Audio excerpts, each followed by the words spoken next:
योग chapter number 15, 15वां अध्याय, श्लोक नंबर 1। श्री भगवानुवाच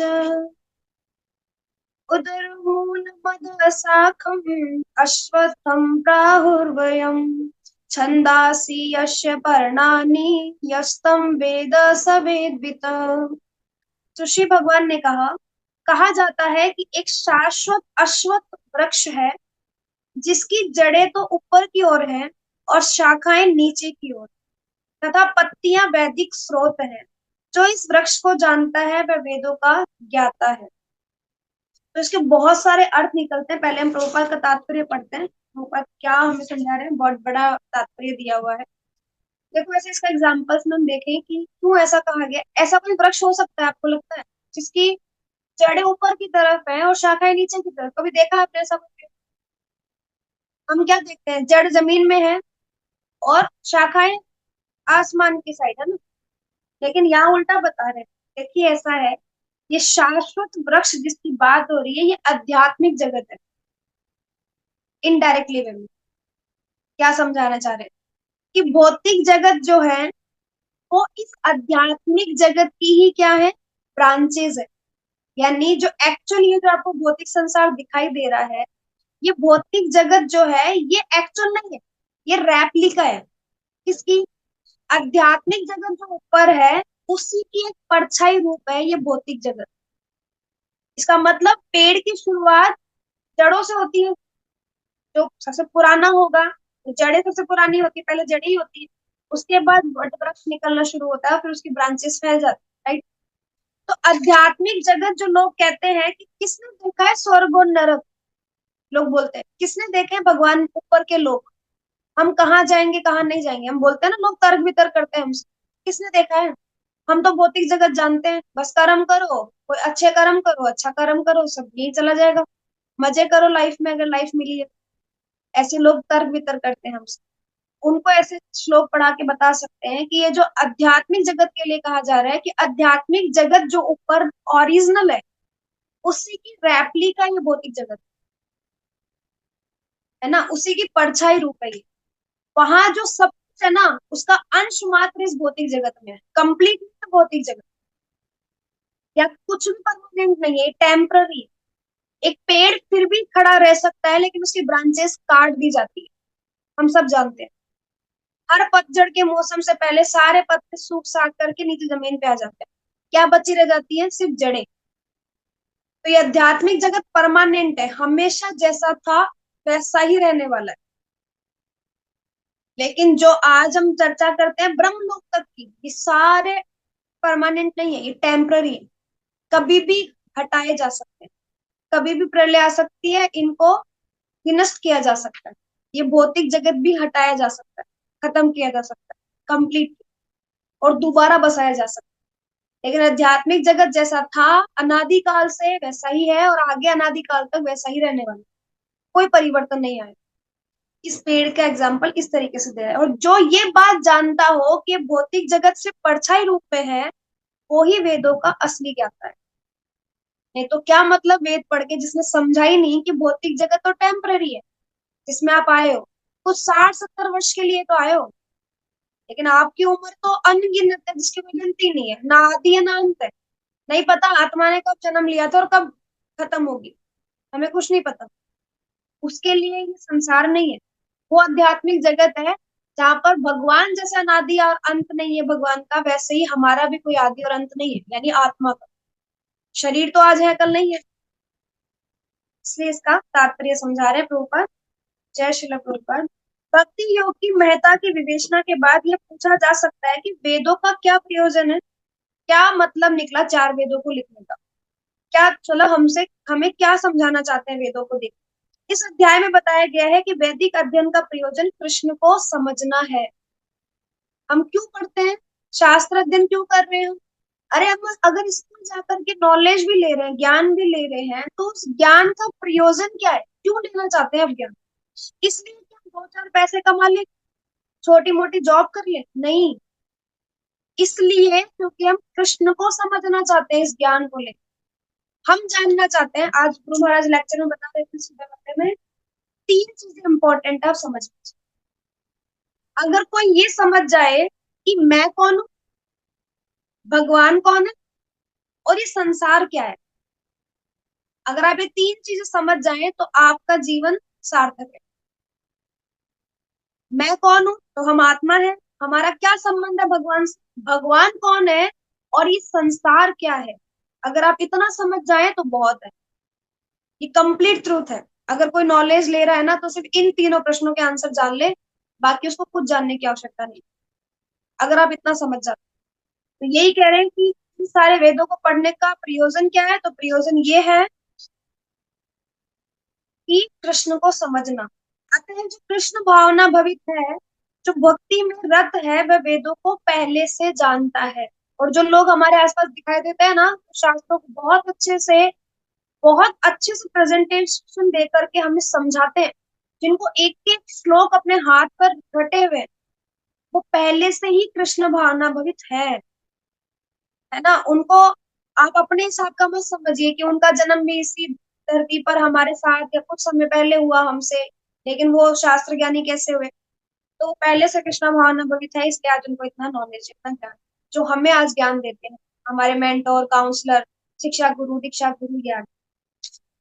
इस भौतिक जगत के बंधन की तुलना अश्वत्थ अश्वत्थ के वृक्ष से की गई है। जो व्यक्ति सकाम कर्मों में लगा है, उसके लिए इस वृक्ष का कोई अंत नहीं है। वह एक शाखा से दूसरी में और दूसरी से तीसरी में घूमता रहता है। ये तो हम सभी जानते हैं, हमारी एक डिजायर पूरी होती है, दूसरी लग जाती है। आज एक इच्छा पूरी करी और दो जनरेट हो जाएंगी अंदर से, फिर दो पूरी करोगे, फिर पांच सामने आके खड़ी हो जाएंगी, अरे ये भी पूरी कर लेते, अरे वो भी पूरी कर लेते। इस जगत रूपी वृक्ष का कोई अंत नहीं है। जो इस वृक्ष में आसक्त है, उसकी मुक्ति की कोई संभावना नहीं है। वैदिक स्रोत जो आत्म उन्नति के लिए है, वे ही इस वृक्ष के पत्ते हैं। इस वृक्ष की जड़ें ऊपर की ओर बढ़ती हैं, क्योंकि वे इस ब्रह्मांड के सर्वोच्च लोक से प्रारंभ होती है। एक चीज आप क्लियर कर लीजिए, जो हम बात कर रहे थे उसमें, जहां पर ब्रह्मा स्थित है, यानी ये आध्यात्मिक जगत, यानी ये जो भौतिक जगत की बात कर रहे हैं हम, इस भौतिक जगत की जितनी ये जो जड़ें बता रहे हैं कि जड़ें तो आसमान की तरफ है और शाखाएं नीचे की तरफ, तो जड़ों का जो अंत है वो कहाँ हो रहा है, ब्रह्मलोक तक हो रहा है। इसका मतलब ये ब्रह्मलोक इस भौतिक जगत के परिवेश में ही आता है, आध्यात्मिक जगत में काउंट नहीं होता। ठीक है। अब ये बहुत डिटेलिंग चीजें बताई जा रही है इसके अंदर, इसलिए मैं, पुरुषोत्तम मास बहुत नॉर्मल नहीं है कि लोगों ने सिर्फ भगवान को दीपक दिखाया और भगवान प्रसन्न हो, ऐसा नहीं है, है ना। कर्म कांड वाली चीजों से हम थोड़ा दूर ही रहे तो अच्छा है, हमें इसकी कोई आवश्यकता नहीं। लेकिन हाँ, हमारे सीनियर हमें कहते हैं कि जितना हो सकता है तपस्या करनी चाहिए, भगवान को दीपक अर्घ्य करें, सुबह शाम 2 टाइम भगवान को घी का दीपक जलाएं, आरती के अलावा दीपक भगवान को दिखाना चाहिए। उसके अलावा आप तुलसी पत्र चढ़ा सकते हैं भगवान को, चंदन वगैरह के साथ में तुलसी लगा के, ऐसे भगवान के लिए नववेद, अलग अलग नैवेद्य बना सकते हैं, वो एक अलग चीज है। लेकिन बात हो रही है ज्ञान की, बात हो रही है समझ की। तो आप समझो कि ये कह रहे हैं कि इस वृक्ष के जो पत्ते हैं, वृक्ष की जड़ें ऊपर की ओर बढ़ती हैं, क्योंकि वे इस ब्रह्मांड के सर्वोच्च लोक से प्रारंभ होती हैं। वो जड़ें कहाँ से प्रारंभ होती है, सर्वोच्च लोक से नीचे की तरफ। ठीक है, जहां पर ब्रह्मा स्थित है। यदि कोई इस मोह रूपी अविनाशी वृक्ष को समझ लेता है, तो वह इससे बाहर निकल सकता है। अगर आप ये समझ लें कि ये वृक्ष कहाँ से शुरू हुआ है और ये कहाँ आकर खत्म हो रहा है इस भौतिक जगत, मतलब हमारी उन जो, हम वैसे तो आत्मा का अपना कोई डेट ऑफ बर्थ बर्थ नहीं है कि हम बता दें कि इस दिन जन्म लिया था आत्मा ने, है ना। लेकिन जहां से हमारी उत्पत्ति हुई है विरजा नदी से, है ना, वहां से हम नीचे की तरफ आके गिरे हैं। जाना ऊपर की तरफ था, लेकिन हम नीचे की तरफ आए, हम पतन हुआ है हमारा, हम नीचे गिरे। तो यही समझाने का प्रयास कर रहे हैं कि ऊपर से ही शुरू हुआ था ये वृक्ष और नीचे इसकी ब्रांचेस फैल गई। हमारी इच्छाएं, हमारे अंदर जो राग द्वेष, जो कलमश, अनर्थ, इतने पाप कर्म जो हम लोगों ने किए हैं, ये सारी चीजें जो हैं, ये ब्रांचेस की जैसे फैल गई है, ये जाने नहीं दे रही हमें ऊपर की तरफ, एक से दूसरी, दूसरी से तीसरी फैलती ही जा रही है। और हमने अपने पैर इस धराधाम पर जगह एकदम पूरे जमा लिए हैं, कोई हिला के तो दिखाए, ऐसी स्थिति। बाहर निकलने की इस विधि को जानना आवश्यक है, इसलिए हम चाहते हैं कि हम इस भौतिक जगत से बाहर निकले, तो विधि जानने की आवश्यकता है। पिछले अध्याय में बताया जा चुका है कि भवबंधन से निकलने की कई विधियां हैं, ये हम बाद में चर्चा करेंगे। 13वें अध्याय तक ये देख चुके हैं कि भगवत भक्ति ही सर्वोत्कृष्ट विधि है। तो हमें ये समझ लेना है कि भगवत भक्ति से ही आप सब चीजों को प्राप्त कर सकते हैं, और अगर आपने कृष्ण को प्राप्त कर लिया है तो सब कुछ अपने आप ही आपके पास आ जाएगा। आपको किसी और चीज के लिए कुछ भी प्रयास करने की आवश्यकता नहीं। अगर भगवत भक्ति आपने की है तो वो सर्वोत्कृष्ट विधि है। भक्ति का मूल सिद्धांत है भौतिक कार्यों से विरक्ति और भगवान की दिव्य सेवा में अनुरक्ति। कोई आपको पूछे भक्ति क्या है, तो देखो भक्ति का अर्थ दिया है बहुत सुंदर, कि भौतिक कार्यों से विरक्ति। आप जितने भौतिक कार्य करते हैं उन सब से वैराग्य ले लो। इसका मतलब ये नहीं है कि आप करना छोड़ दो, आप मन मत लगाओ उसके अंदर, आसक्त मत हो उसके अंदर। आप ये सोच के करो कि मेरा कर्तव्य है ये करना, ये नहीं कि मैं यही करने के लिए संसार में है। जैसे कुछ बोलते हैं ना लोग, कुछ लोग जीने के लिए खाते हैं और कुछ खाने के लिए जी रहे हैं। तो वैसी स्थिति हम लोग क्यों जी रहे हैं? खाने के लिए। हम खाने के लिए जी रहे हैं, जीने के लिए खाते हैं। कौन सी कैटेगरी में आते हैं आप लोग, बताओ। कौन बताएगा कि हम जीने के लिए खा रहे हैं या खाने के लिए जीते जीने के लिए खा रहे हैं।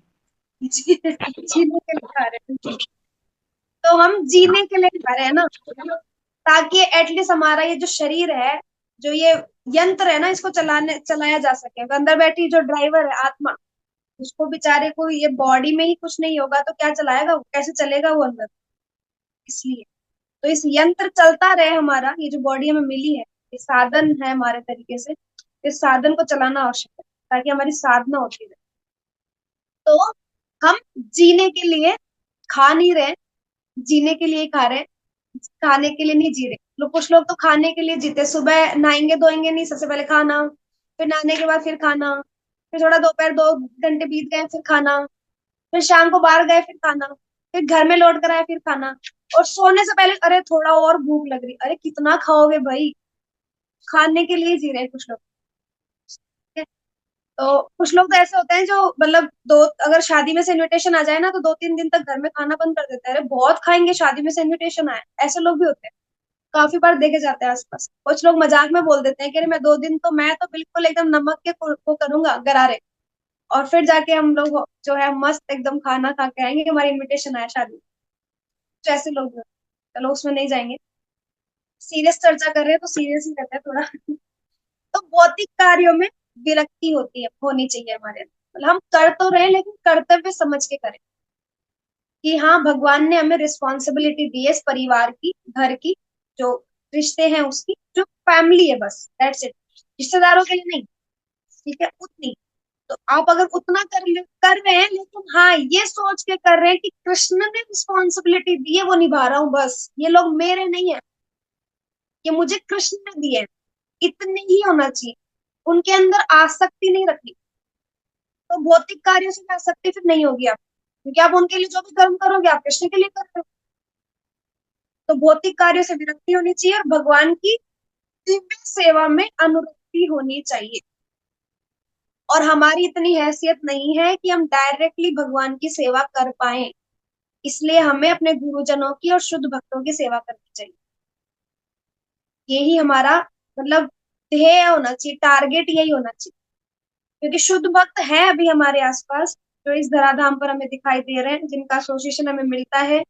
हम उनके इंस्ट्रक्शन फॉलो करके उनकी सेवा कर सकते हैं, हम फिजिकली उनके पास जाकर उनकी सेवा कर सकते हैं, धनराशि से कर सकते हैं, उनकी सेवाओं में कुछ चीजों को इन्वॉल्व करके कर सकते हैं, हम प्रचार कर सकते हैं, हम उनको प्रसन्न करने के लिए हम उनकी सेवा कर सकते हैं किसी भी रूप में। ठीक है, तो उसके लिए कह रहे हैं।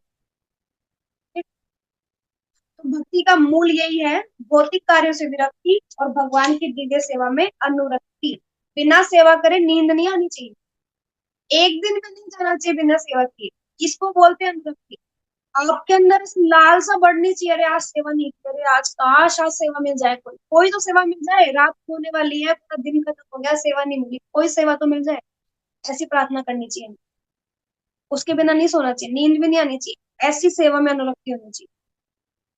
लेकिन हम तो ये सोचते हैं रात को सोते सोते भी ये सोचते हैं सुबह सब्जी क्या बनाएंगे, और सुबह कितने काम करने हैं, सुबह क्या क्या करना है। हम ये सोच रहे होते हैं, ये सोचने की बजाय कि अरे पूरा दिन वेस्ट हो गया, आज सेवा नहीं किया आज हमने कोई। शरीर की शुद्धि के लिए तो सेवा ही इम्पोर्टेंट, वो करना चाहिए। अध्याय के प्रारंभ में संसार से आसक्ति तोड़ने की विधि का वर्णन हुआ है। इस संसार की जड़ें ऊपर को बढ़ती हैं। इसका अर्थ है कि ब्रह्मांड के सर्वोच्च लोक से पूर्ण भौतिक पदार्थ से यह प्रक्रिया शुरू होती है। क्या कहें? इस संसार की जड़ें ऊपर को बढ़ती हैं, इसका अर्थ यह हुआ कि ब्रह्मांड का जो सर्वोच्च लोक है, वहां से पूर्ण भौतिक पदार्थ से यह प्रक्रिया शुरू होती है। यानी ब्रह्मलोक तक क्या है? भौतिक पदार्थ। वहीं से सारे ब्रह्मांड का विस्तार होता है, जिसमें अनेक लोक उसकी शाखाओं के रूप में होते हैं। इसके फल जीवों के कर्मों के फल के, अर्थात धर्म अर्थ काम तथा मोक्ष के द्योतक। तो ये कैसे बढ़ता है? क्योंकि लोग किसमें उलझे हुए हैं? धर्म अर्थ काम मोक्ष, इसी में उलझे हुए लोग। इसलिए ये जो जड़ें है ना, ये इतनी फैल गई है ब्रांचेस के रूप में, ये बढ़ती ही जा रही है धीरे धीरे कर, कम होने का नाम नहीं ले रही। यद्यपि संसार में ऐसे वृक्ष का जिसकी शाखाएं नीचे की ओर हो तथा जड़ें ऊपर की ओर हो कोई अनुभव नहीं है, क्योंकि हमने तो कभी देखा ही नहीं ऐसा कोई पेड़ भी होता है। आज तक ही नहीं देखा हमने कि ऐसा कोई पेड़ है जिसकी जड़ें ऊपर और शाखाएं नीचे हो। अब ये इसमें कौन से पेड़ की बात कर रहे हैं? किंतु बात कुछ ऐसी ही है। ऐसा वृक्ष जलाशय के निकट पाया जाता है। मैंने देखा है, आप लोगों ने भी देखा होगा। पानी के अंदर ऐसे बहुत सारे पेड़ दिखाई देते हैं जिनकी जड़ें ऊपर की तरफ फैली होती है और पेड़ नीचे की तरफ होता है। पानी के अंदर एकदम देखेंगे ना आप, तो ऐसे वृक्ष दिखेंगे आपको, छोटे छोटे वृक्ष।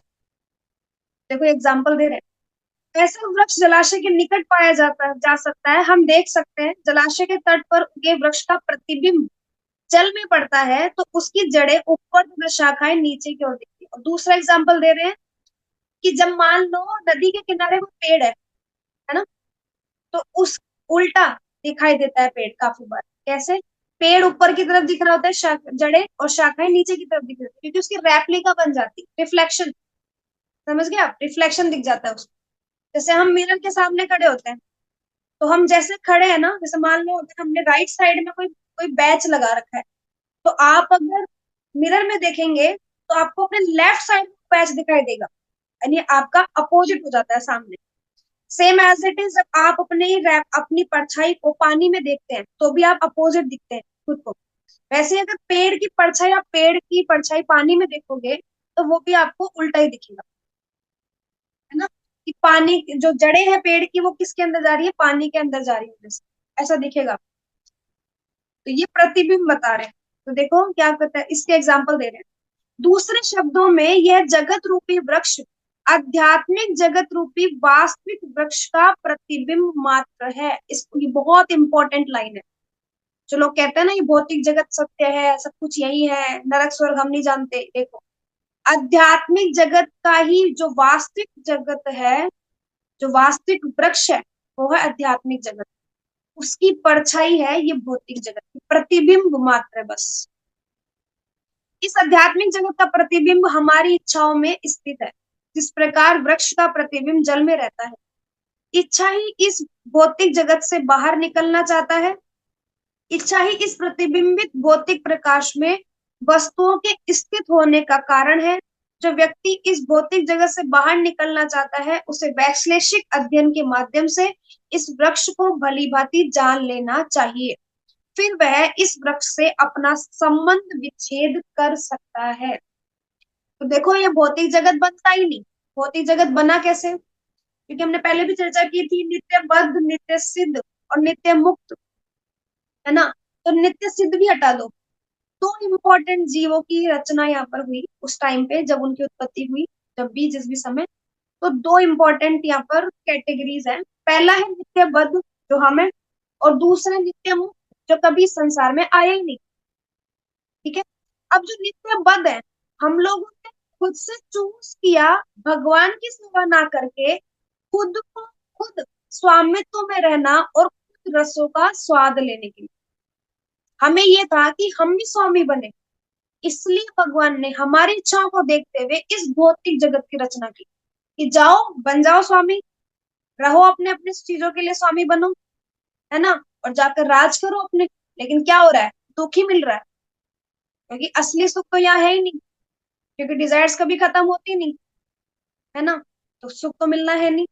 आज एक चीज से खुशी मिली है, कल किसी चीज से दुख मिल जाएगा। तो वैसे ही सेम यही बोल रहे हैं कि ये जो इच्छाएं है ना, ये इच्छाएं ही हमें उस वास्तविक वृक्ष से नीचे ले आई हैं। और ये हमारी इच्छाओं की वजह से ये भौतिक संसार बढ़ता ही जा रहा है, खत्म होने का नाम ही नहीं ले रहा। जैसे एग्जाम्पल देखो, आज से 50-60 वर्ष पूर्व कितनी इच्छाएं थी हमारी, कितनी, मात्र गिनती की कुछ आवश्यकताएं होती थी हमारी। 50-60 वर्ष में मत जाओ, आप 20 साल पहले की बात कर लो। जितने व्यक्ति यहाँ शादीशुदा बैठे हैं उनकी अगर बचपन की बात करें तो शायद इतनी आवश्यकताओं की चीजें जो आज दिखाई देती हैं उतनी उस टाइम पे नहीं थी। ना कोई स्कूल में इतने ऑप्शंस हुआ करते थे, किस स्कूल में डाले बच्चे को, या इंटरनेशनल वाली में, इंग्लिश मीडियम वाली में, या उसमें उसकी इतनी बड़ी बिल्डिंग है, गाड़ियां आती है लेने के लिए, उतना खर्चा लग रहा है, अरे उसमें टिफिन भी मिलता है, पता नहीं क्या क्या लग्जरी, है ना, उतने तरीके की जॉब्स हो गई हैं। उसी के लिए हम अपना घर परिवार सब छोड़ करके दूर दूर सिटीज में रह रहे हैं ताकि हम पैसा कमा सकें। ये आवश्यकताएं नहीं है, ये इच्छाएं हैं। आवश्यकताएं तो पहले भी पूर्ति हो रही थी, और आदमी सुख से सो भी रहा था। आप बात करके देखो अपने दादाजी की उम्र वाले लोगों से, और दादाजी से, घर में हो तो नाना नानी दादा दादी से, कि पहले लोग ज्यादा सुखी थे। अब लोग सुखी ही नहीं है, सुख है ही नहीं। एक 5 साल के बच्चे के जीवन में क्या दुख हो सकता है, आप सोचो। लेकिन आप अपने घर में अगर कोई 5 साल का बच्चा है ना, उससे बैठ के पूछो उसको दुख, जितने दुख होंगे ना उतने आपने जीवन में नहीं देखे होंगे। इतने दुख है, उसको गिना देगा सारे दुख। मम्मी मारती है, पापा सुनते नहीं है, टीवी नहीं देखने देते हैं, स्कूल में मैं इतना बड़ा बैग लगा के जाता हूँ, टीचर इतना सारा होमवर्क डाल देती है, टीवी भी नहीं देखने देते हैं घर वाले, खाना भी नहीं देते हैं अच्छे से। अपने पापा मम्मी मुझे बर्गर दिलाने नहीं लेके जाते हैं, पिज्जा नहीं दिलाते हैं। ये दुख है उस 5 साल के बच्चे के जीवन में, आप सोचो। अपने आप को जानने के लिए कुछ नहीं उसके पास, क्योंकि माता पिता ने सिखाया ही नहीं। जिस सुख को हम बाहर ढूंढ रहे हैं ना, वो सुख हमारे भीतर ही है एक्चुअली,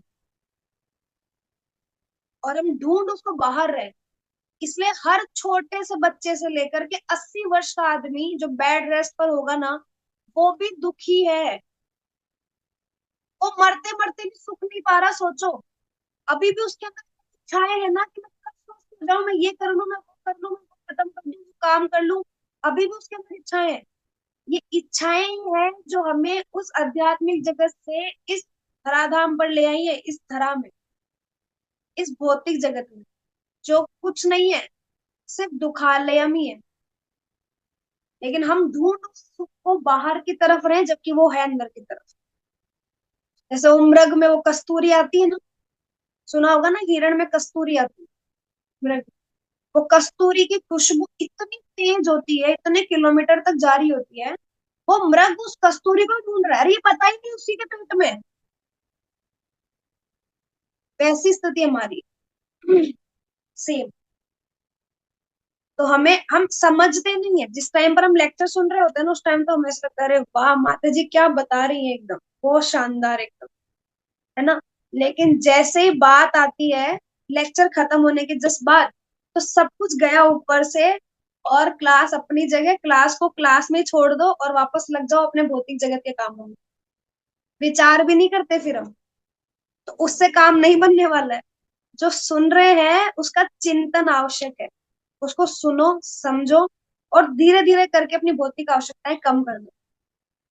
बहुत जरूरी है। ठीक है।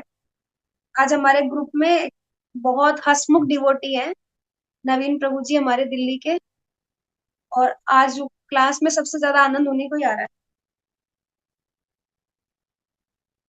चलिए बाद में चर्चा करेंगे इनसे। क्लास कंटिन्यू करते हैं। तो अगर आप चाहते हैं कि आप इस वृक्ष में अपना संबंध ना जोड़े, और इस जो आपने ये भौतिक जगत में अपनी सारी जो शाखाएं फैला रखी है ना, माताएं तो पूरे 12-13 हाथ लेके जन्मी हुई है, ऐसे लग रहा है। बेटे का, बेटी का, पति का, सास ससुर का, घर का, खुद का, 50 काम कर लेती है वो। पूरे हाथ पैर सब फैला रखे हैं उन्होंने, है ना। एकदम पूरा ऐसे में काली का माता का रूप ले रखा है इसने। बहुत सारे हाथ फैला करके, सारे मल्टीटास्कर्स हैं, बहुत सारे काम एक साथ कर लेती है। यहाँ तक कि जब भी कर रही होती है, अब देखो, एक हाथ में जब चल रहा होता है, दूसरे हाथ से सब्जी हिला रहे होते हैं, दूध गर्म कर रहे होते हैं, गैस बंद कर रहे होते हैं, झाड़ू लगा रहे होते हैं। समझ नहीं आ रहा होता कि इस संसार में इतने काम इम्पोर्टेंट है क्या, जो आप जब भी भगवान का नाम, भगवान से मीटिंग झाड़ू लेके कर रहे हो क्या? भगवान भी भाग जाएंगे दूर से देख कर कि क्या कर रही है ये। मान लो आपके नाम से प्रसन्न नहीं हो गया ना भगवान, के कैसे अशुद्ध स्थिति में जपा कर रही है। कम से कम विचार करना चाहिए हमें, मल्टीटास्कर नहीं बनना, आधे घंटे बाद में काम कर लेना, पर जपा अपना आराम से कर लो, यही प्रयास होना चाहिए। लेकिन फिर भी हम नहीं करते। तो यह वृक्ष वास्तविक वृक्ष का प्रतिबिंब होने के कारण वास्तविक प्रतिरूप है। आध्यात्मिक जगत में सब कुछ है। ब्रह्म को निर्विशेषवादी इस भौतिक वृक्ष का मूल मानते हैं, और सांख्य दर्शन के अनुसार इसी मूल से पहले प्रकृति पुरुष, और तब तीन गुण निकलते हैं, और फिर पांच स्थूल तत्व यानी पांच महाभूत, और फिर 10 इंद्रियां, मन आदि। ठीक है, समझ में आया कोई लाइन? कि ब्रह्म को निर्विशेषवादी इस भौतिक वृक्ष का मूल मानते हैं। कौन है निर्विशेषवादी? जो भगवान को साकार रूप मानते ही नहीं है, जो कहते हैं भगवान एक ज्योति है, या भगवान एक अंधकार, भगवान का कोई आकार नहीं है, है ना। वो लोग कहते हैं कि ये भौतिक जगत जो है ना, ये उसी का कारण है। वो ब्रह्म जो है ना, ये उसी ने ही, ये जो भौतिक जगत है ना, ये मूल कारण वही है इसका। और सांख्य दर्शन के अनुसार वो कहते हैं कि पहले प्रकृति आई। ठीक है, पहले प्रकृति आई, फिर पुरुष आया, फिर पुरुष के बाद तीन गुण आए। तीन गुण कौन? सत्वगुण, रजोगुण, तमोगुण। फिर पांच स्थूल तत्व आए, क्या? अग्नि, वायु, जल, आकाश आदि, पृथ्वी। फिर 10 इंद्रियां आई, है ना, स्पर्श, सूंघना, ये सब इत्यादि।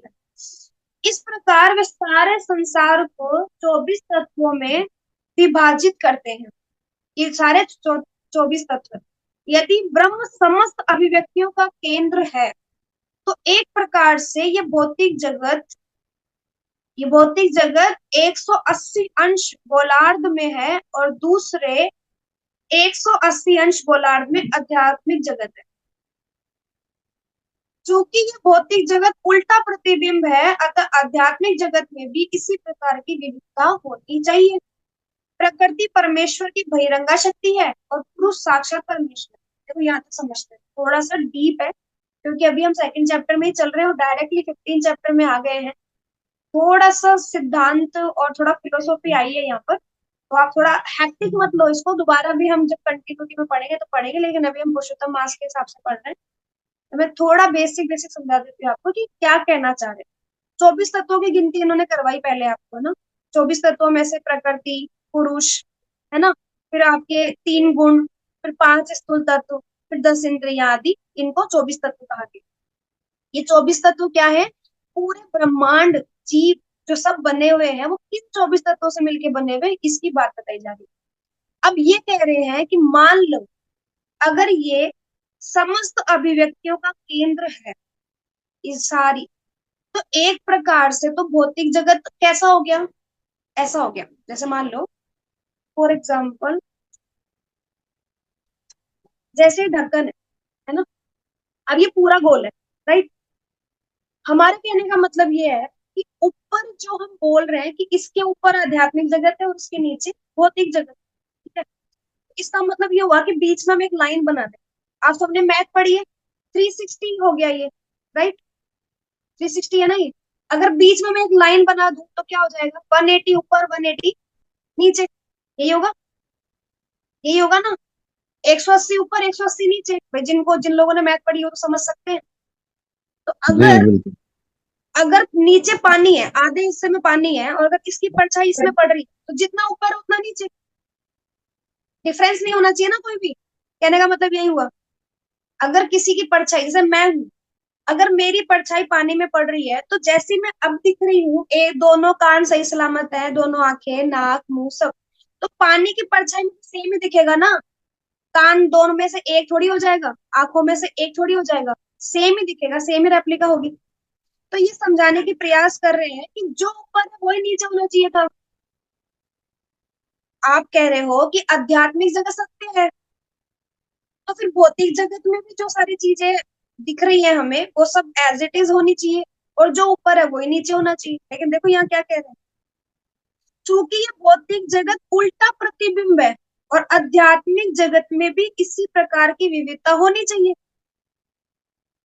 तो आध्यात्मिक जगत जो है वो पूर्ण है, और भौतिक जगत जो है वो इनकम्प्लीट है, अपूर्ण है, कंप्लीट नहीं है। जैसे हमने चर्चा की कि 12 रस प्रदान होते हैं, हमारे यहाँ पे तो रस देखने को ही नहीं मिलते, लेकिन भगवान की लीलाओं में आपको सारे 12 रस देखने को मिलेंगे। इसी इसकी व्याख्या भगवत गीता में हो चुकी है, चूंकि यह अभिव्यक्ति भौतिक है अतः क्षणिक है। प्रतिबिंब भी क्षणिक होता है, क्योंकि कभी वह दिखता है और कभी नहीं दिखता। जैसे आप पानी के बीच में खड़े रहोगे, मान लो पानी के किनारे पे आप खड़े हो, जब आप अपना चेहरा पानी में देखोगे तो परछाई दिखेगी, और पीछे हट जाओगे तो परछाई नहीं दिखेगी। ऐसा ही होता है। और एग्जाम्पल ले लो, एकदम करेक्ट एग्जाम्पल। हम जब रोड पे ट्रेवल कर रहे होते हैं, तो दूर से हमें लगता है रोड पर पानी है। किस किस ने ऐसा देखा है, हाथ खड़े कर। देखा है सबने। हम जब भी रोड पे ट्रेवलिंग कर रहे होते हैं, तो अपनी गाड़ी में से हमें दूर ऐसा दिखता है कि रोड पे पानी है, और जैसे ही हम उसके पास जाते हैं वहां पानी नहीं होता। उस पता नहीं क्यों दिखा ऐसा। ऐसा होता है काफी बार। तो जब तक वो परछाई में आप देख रहे हो तब तक तो वो दिखेगी, जैसे ही वो आप पीछे हटे हो परछाई दिखना बंद हो जाएगी। जैसे धूप में होता है, शाम को आपको अपनी परछाई खुद की नहीं दिखती, लेकिन धूप में आपको परछाई दिख रही होती है, और धूप में भी आकार बढ़ता रहता है, धीरे धीरे करके आकार बढ़ता है, धीरे धीरे करके कम हो जाता है, और शाम को खत्म हो जाता है, और सुबह परछाई नहीं बनती। ऐसा ही होता है। तो प्रतिबिंब जो बन रहा है उसको लेकर कह रहे हैं कि प्रतिबिंब जो है वो क्षणिक होता है, और कभी वो दिखता है कभी नहीं दिखता। परंतु वह स्रोत जहां से प्रतिबिंबित होता है वो शाश्वत है, क्योंकि मेरा प्रतिबिंब अभी धूप में बन रहा है और शाम को नहीं बनेगा, लेकिन मैं तो एग्जिस्ट करती हूँ ना। प्रतिबिंब भी तो नहीं दिख रहा, मैं तो एग्जिस्ट करती हूँ। ये समझाने का प्रयास हो रहा है कि भले ही भौतिक जगत में अपूर्णता दिखाई देती है, सुख नहीं है, आध्यात्मिक जगत में सुख है या दुख है ना। क्षण भर के लिए सुख मिलता है, लेकिन बाद में दुख ही दुख है। लेकिन वहां तो दुख का नाम ही नहीं है। तो डिफरेंसेस क्यों? तो इसलिए क्योंकि जहां से वो चीजें बन रही है वो तो शाश्वत है, ये तो टेम्पररी है। स्वप्न में अगर आपको, आप अपने आप को राजा देख लोगे, तो क्या हकीकत में राजा हो जाओगे क्या? और रहेंगे तो हम वैसे की वैसे स्तर में ही, राजा तो बनने से रहे।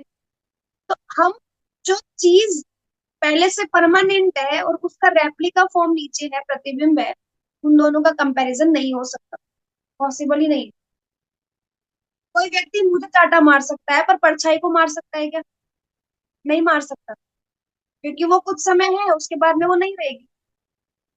जब तक वो चीज है ही नहीं, तो फिर क्षणिक भर के लिए वो चीज मिली है, तो उसके अंदर हम इतना क्यों घुस गए हैं जो क्षणिक है, कुछ समय के लिए है। इसलिए समझा रहे हैं। तो थोड़ा सा डीप है, इसलिए अभी हो सकता है कुछ लोगों को ना समझ में आए, पर इतना मतलब परेशान होने की जरूरत नहीं है। बस आप ये सोचो कि धीरे धीरे करके चीजें समझ में आ जाएंगी। इतना मतलब, क्योंकि अभी हम सेकंड चैप्टर में चल रहे हैं, और सब लोगों ने अपने अकॉर्डिंग भगवद गीता पढ़ी है। पर जैसे जैसे हम आगे बढ़ते जाएंगे, एक एक चैप्टर क्रॉस करेंगे, तो थोड़ी अंडरस्टैंडिंग क्लियर होती जाएगी। वास्तविक वृक्ष के भौतिक प्रतिबिंब का विच्छेदन करना होता है। जो जब कोई कहता है कि अमुक व्यक्ति वेद जानता है, तो इससे समझा जाता है कि वह इस जगत की आसक्ति से विच्छेद करना जानता है। हमने समझा कि वेद का पढ़ने का क्या प्रयोजन है? भगवान कृष्ण को समझना। अगर आप वो समझ गए हैं तो आप इस भौतिक जगत से निकल सकते हैं। यदि वह इस विधि को जानता है, तो समझिए कि वास्तव में वेदों को जानता है। जो व्यक्ति वेदों के कर्मकांड द्वारा आकृष्ट होता है, वह इस वृक्ष की सुंदर हरी पत्तियों से आकृष्ट होता है। कोई व्यक्ति वेदों के कर्म कांड द्वारा, जैसे हमने कहा कि हमने चर्चा भी की थी कि काफी बार लोग ऐसा बोलते हैं कि श्रील व्यास देव जो है वो तो भगवान के शक्ति अवश्य अवतार है। तो फिर उन्होंने 18वीं भागवत पुराण में क्यों लिखा? पहले ही भागवत पुराण लिखते थे, श्रीमद् भागवत पुराण। 17 पुराणों की चर्चा क्यों की? क्योंकि लोगों तो आकर्षक ही कर्म कांड से होते हैं। भक्ति के प्रति तो बहुत रेयर, कोई बिरला ही होता है जो भगवान का भक्त बन पाता है और भक्ति समझ पाता है। और हमने इसमें भी पढ़ा कि कुछ लोग अलंकारिक भाषा के प्रति ज्यादा आसक्त होते हैं। अलंकारिक भाषा मतलब जिसमें हमें कुछ लाभ मिल रहा हो, जो बहुत सुंदर लिखी हुई है, भले ही आपके काम की नहीं है, लेकिन अगर वो सुंदर लिखी हुई है, संस्कृत और ये व्याकरण सब अच्छे से यूज की हुई है उसमें बहुत सुंदर तरीके से, तो हम जल्दी तरीके से उसमें आकृष्ट होंगे, जल्दी आकर्षित होंगे उसकी तरफ। और कोई श्लोक अगर भक्ति से रिलेटेड है लेकिन वो डिफिकल्ट पढ़ रहा है, हम छोड़ देंगे उसको, क्योंकि हमें लगेगा कि निरर्थक है, जबकि एक्चुअल में काम का वही था। और आप कर्म कांड के प्रति जल्दी आकर्षित हो, क्योंकि पहले छटनी करनी है ना भगवान को। आप सबको तो भगवान धराधाम में लेके नहीं जा सकते, भगवान पहले अपनी बुद्धि के हिसाब से छांट रहे थे, छटनी यही हो जाएगी पूरी। और फिर जाकर के कोई, जैसे हम दही को एकदम पूरा मत मत के छाछ का एकदम जो घी ऊपर तक ले आते हैं, तो वो माताएं जानती हैं जो उस पूरे दही का मंथन कर रही होती है, तब जाकर के जब माखन निकलता है तो फिर लगता है हाँ भाई मेहनत सफल हुई, है ना। समुद्र मंथन हुआ तो सबसे पहले विष आया, लेकिन कौन लेना चाहता है, कोई नहीं। लेकिन जब अमृत आया तो सब खड़े हो गए लेने के लिए, लेकिन उसके पीछे का जो प्रयास था वो नहीं किसी को दिखता। तो हमें लगता है कि ये बड़ी जल्दी जल्दी प्रगति कर रहा है भक्ति में, अरे वो पीछे प्रयास कर रहा है उसके लिए, वो उस अर्थ को समझ रहा है। और हम उस अर्थ को छोड़ करके उसको तो छोड़ देते हैं और आगे जंप करने का प्रयास करते हैं। उसको नहीं समझना जो समझाया जा रहा है, आगे की चीजों के लिए हम बहुत जल्दी बढ़ने के प्रयास करते हैं। अरे मैं ये भी पढ़ लूं, मैं वो भी पढ़ लूं, मैं ये भी कर लूं, वो भी कर लूं, समझ में कुछ नहीं आ रहा होता। इसलिए कहते हैं सीक्वेंस में पढ़ना चाहिए, आराम आराम से, ताकि अंडरस्टैंडिंग क्लियर होती चली जाए। इसलिए कह रहे हैं कि वृक्ष की जो सुंदर हरी पत्तियों से आकृष्ट होता है, तो हम भी थोड़े वैसे ही हैं। वृक्ष की थोड़ी सुंदर सुंदर पत्तियां हमें इतनी अच्छी लग गई है कि वो पक्षी अब उन्हीं पेड़ के बीच में, उन हरी पत्तियों के बीच में पेड़ में बैठे रहना चाहता है। वो वहां से उड़ना ही नहीं चाहता, वो जाना ही नहीं चाहता वहां से, ये कहने का प्रयास कर। हम भी वैसे ही पंछी हैं जो उस पेड़ की हरी पत्तियों में लालायित हो गए और बैठे रहना चाहते हैं इस भौतिक जगत में, निकलना नहीं चाहते यहाँ से, जबकि पता है ये जेल है, लेकिन फिर भी यहाँ से नहीं निकलना चाहते। वह वेदों के वास्तविक उद्देश्य को नहीं जानता। वेदों का उद्देश्य भगवान ने स्वयं प्रकट किया है, और वह है इस प्रतिबिंबित वृक्ष को काटकर आध्यात्मिक जगत के वास्तविक वृक्ष को प्राप्त करना। तो हमारा यही होना चाहिए कि हम इस वृक्ष को, जो ये भौतिक जगत है, इसकी जितनी जंजीरें हमने अपने पैरों में बांध रखी है ना, इसको तो हम त्याग दें यहीं पर, इसको तो हम काट दें, और हम उस आध्यात्मिक जगत के वृक्ष की तरफ आगे बढ़े जहां से सच में हमारी उत्पत्ति हुई थी और जहां हमें उससे ऊपर जाना है। हमारा प्रयास ये होना चाहिए।